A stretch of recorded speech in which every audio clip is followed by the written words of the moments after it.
Method 1, using the setting or preference method. So go to files, click on settings, then click on project, then click on the Python interpreter, and then go on and click on add interpreter, add local interpreter, then click OK, and you are done with method 1. So wait a few seconds for the interpreter to be updated. So right now we are just creating the virtual environment, then after a few seconds the Python interpreter will be updated. So by updating Python interpreter, so you are done. Click OK. Let's go to method 2.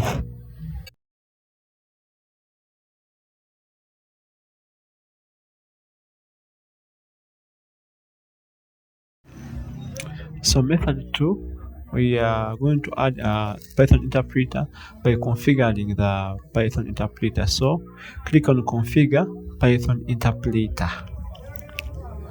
Click configure Python interpreter,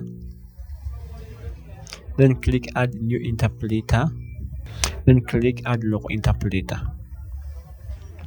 So click OK, and you are done. So you just wait a few seconds. We are creating the virtual environment, then updating the Python interpreter, and then you are done.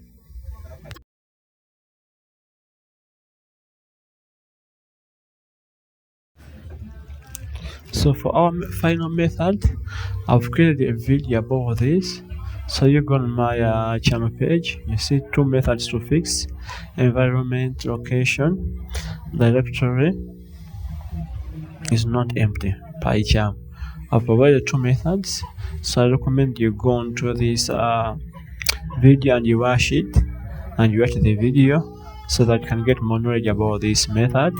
I've also created a blog post about it, and a link to this video is in the description below. Have a nice time. Bye bye.